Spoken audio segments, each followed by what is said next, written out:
अंधेर नगरी चौपट राजा। ये कहावत हम सब ने कभी ना कभी तो सुनी ही है ना?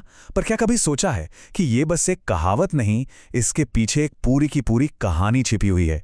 एक ऐसी कहानी जो जितनी पुरानी है उतनी ही कह सकते हैं आज के जमाने की भी है। तो चलिए आज इसी कहानी की दुनिया में चलते हैं। दरअसल ये जो कहावत है ना, ये असल में हिंदी साहित्य के एक बहुत बड़े नाम भारतेंदु हरिश्चंद्र, उनके एक जबरदस्त व्यंग्यात्मक नाटक का शीर्षक है। सोचिए, ये नाटक हमें एक ऐसी दुनिया में ले जाता है, एक ऐसे राज में जहां सब कुछ बिल्कुल अजीब है, उल्टा पुल्टा। और ये सिर्फ एक मजेदार कहानी नहीं है, बल्कि ये भ्रष्ट शासन और एक नाकाम न्याय व्यवस्था पर बहुत तीखा तंज है। और देखिए, कहानी का असर इतना गहरा था कि नाटक का नाम ही आज बुरे शासन के लिए एक मुहावरा बन चुका है। तो चलिए कहानी में गोता लगाते हैं। शुरुआत होती है एक गुरु और उनके शिष्य से। दोनों घूमते घूमते एक बड़े ही अजीब से राज्य में पहुंच जाते हैं जिसका नाम था अंधेर नगरी। और गुरु तो ज्ञानी थे, वो वहां पहुंचते ही समझ गए कि भाई यहां कुछ तो गड़बड़ है। अब शहर की सबसे निराली या कहूं तो सबसे अजीब बात क्या थी? यहां हर चीज, मतलब चाहे सब्जी हो या मिठाई, सब एक ही भाव में बिकता था, टके सेर। अब शिष्य का तो मन ललचा गया, इतना सस्ता खाना।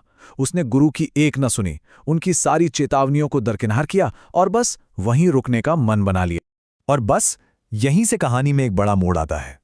एक दिन अचानक एक दीवार गिर जाती है। अब यह कोई मामूली घटना नहीं थी। इस एक घटना ने उस राज्य की पूरी न्याय व्यवस्था की पोल खोलकर रख दी। तो सवाल खड़ा हुआ कि भाई इस गिरी हुई दीवार का जिम्मेदार आखिर है कौन? राजा साहब ने अपनी अदालत लगाई और असली गुनहगार को ढूंढने की जो कोशिश शुरू हुई, वो सच पूछिए तो अपने आप में ही एक मजाक थी। और इसके बाद जो हुआ वो बिगड़े हुए तर्क का, मतलब ऑब्जर्व्ड लॉजिक का एक क्लासिक एग्जाम्पल है। इल्जाम एक से दूसरे पर और दूसरे से तीसरे पर जाने लगा। कभी दीवार को दोषी ठहराया तो कभी उसे बनाने वाले मिस्त्री को, फिर चूना बनाने वाले को। यह सिलसिला चलता ही रहा, पर नतीजा कुछ नहीं। और फिर आता है राजा का वो फैसला जो सारी हदों को पार कर देता है। जब असली गुनहगार मिला ही नहीं तो राजा ने हुक्म दिया, एक काम करो, किसी ऐसे मोटे ताजे आदमी को पकड़ लाओ जो फांसी के फंदे में एकदम फिट आ जाए। और किसे चुना गया? वही शिष्य जो टके सेर भाजी और टके सेर खाजा खा खाकर अच्छा खासा मोटा हो गया था। चलिए अब कहानी से थोड़ा हटकर इसके किरदारों को समझते हैं, क्योंकि ये किरदार सिर्फ किरदार नहीं है, ये दो बिल्कुल अलग सोच के प्रतीक हैं। एक तरफ है मूर्खता और दूसरी तरफ है ज्ञान। देखा जाए तो ये दो बिल्कुल अलग ध्रुवों की सीधी टक्कर है। जहां गुरु विवेक और दूर की सोच का प्रतीक हैं, वहीं राजा मूर्खता और अपनी मनमानी चलाने वाली ताकत का।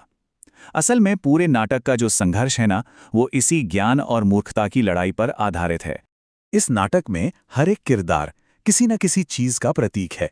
शिष्य है लालच का, राजा है बेवकूफी भरे शासन का, गुरु हैं समझदारी और ज्ञान के, और वहां की जो जनता है वो उस भीड़ की तरह है जो बिना सोचे समझे किसी भी दिशा में चल देती है। तो अब इस हंसी मजाक और व्यंग के पर्दे को हटाकर इसके पीछे छिपे गहरे मतलब को समझने की कोशिश करते हैं, क्योंकि इस कहानी के जरिए समाज और सत्ता पर एक बहुत ही सीरियस बात कही गई है। असल में ये नाटक एक साथ कई चीजों पर जोड़ करता है, जैसे कि भ्रष्ट और बेवकूफ सरकार, एक पूरी तरह से टूटी हुई न्याय की व्यवस्था, अपनी ताकत का गलत इस्तेमाल, और हाँ, समझदारी और लालच के बीच की वो लड़ाई जो कभी खत्म ही नहीं होती।